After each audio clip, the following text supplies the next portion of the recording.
This lectures cover the hypothesis testing with two samples.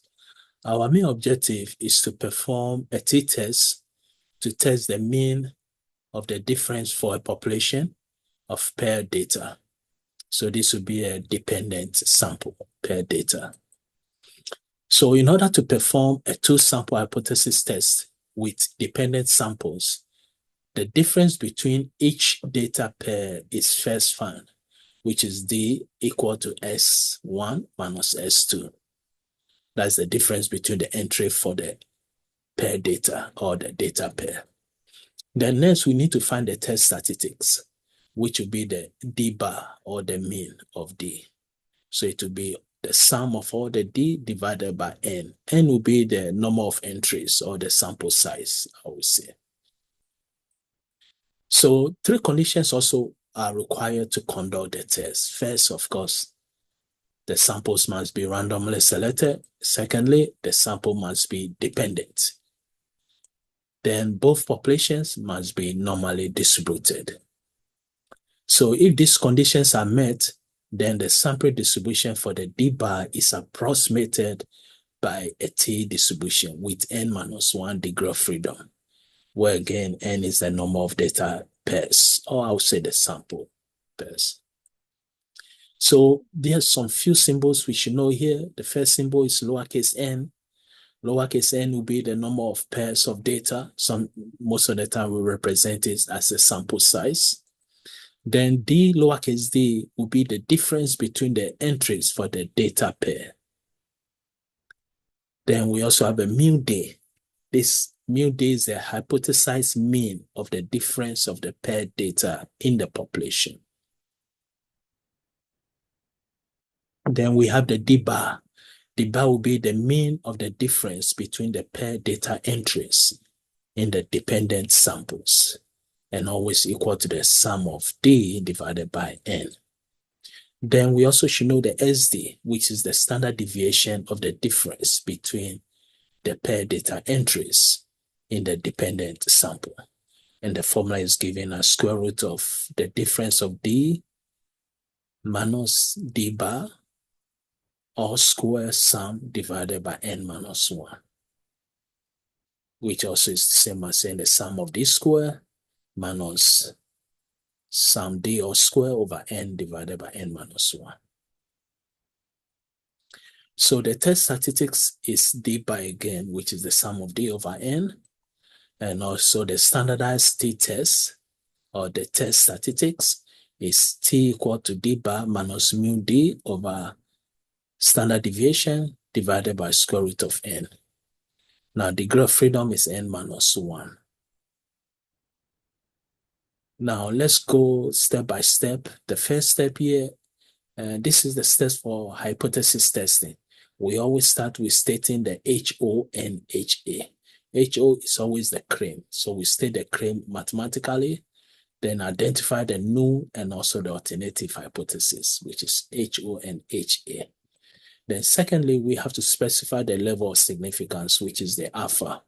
Most of the time, the alpha will be given to us, or sometimes we may use the default value of the alpha to be 0.05. Then we also need to identify the degrees of freedom and sketch the sample distribution. Degree of freedom is N minus 1. Then we can determine the critical values. So if we know the degree of freedom, we should be here. We're going to use the table 5 in appendix B. If N is greater than 29, use the last row infinity. Also, we are going to determine the rejection regions based on the T value and also the critical value set. Again, we are going to do an example soon. So next step, we calculate the D bar again, SD, we use the table, and then we find the standardized test statistics, which T equal to again D bar minus mu D over SD divided by square root of N. Then we can make our decision. Either we are going to reject or we are going to fail to reject the null hypothesis. That's reject HO or fail to reject HO. Then we're going to interpret the decision in the context of the original claim. So now let's look at an example. Now, most of the time, our rejection will be based on the critical value and the test statistics, or sometimes based on depends on how we are solving it, based on the p-value. For example, if we are using a software, example like JAVS or other statistic software. So let's look at the example. Here we say golf crop manufacturer claims that golfers can lower their scores by using the manufacturer newly designed golf clubs. 8 golfers were randomly selected. So we meet our random selected condition. And also each is asked to give his or her most recent score. After using the new clubs for 1 month, the golfers are again asked to give their most recent score.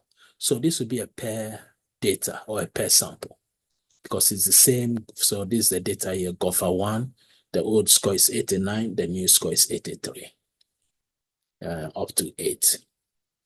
So the scores for each golfer are shown in the table, assuming the golf scores are normally distributed. So we meet our second condition. Is there enough evidence to support the manufacturer claim at alpha equal to 0.10? Yeah, so we are going to, again here, since we have 2 tests, and also we are using value scores, we can use the t-test to sample t-test for the difference between means. So we state our HO and HA. Mu D is less than or equal to 0 or greater than 0.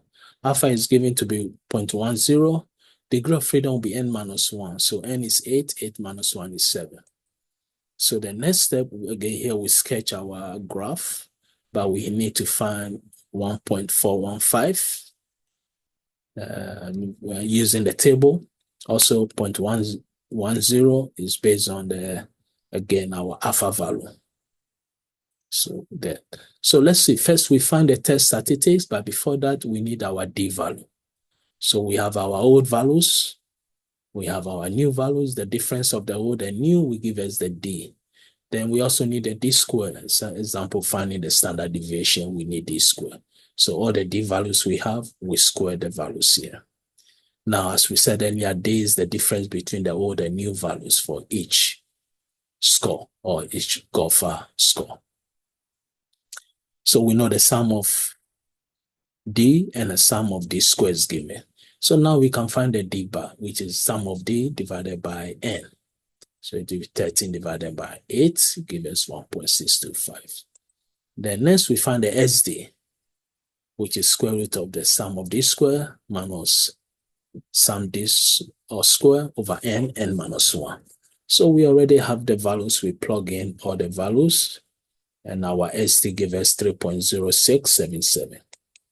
Now we can be able to find the test statistics. So T, we give a D bar minus mu D over SD divided by square root of N.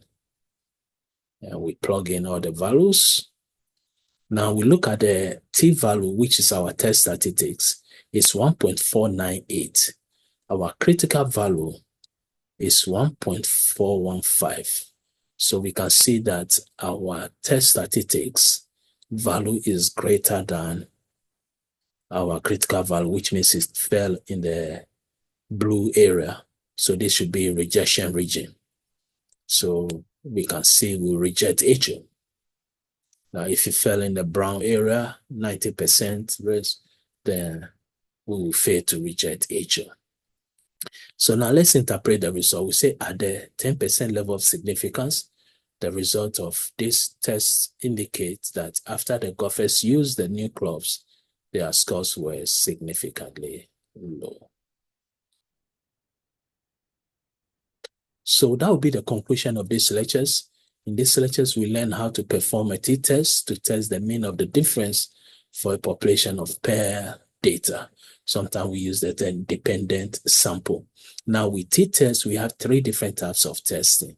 We have the one sample t-test, then we have the pair or dependent sample 2 sample, then we have a dependent sample, which means we may have 2 samples, but they are not paired. They are not dependent. They are independent. Independent sample means that the 2 samples can come from different population. the size can be different size of the two samples.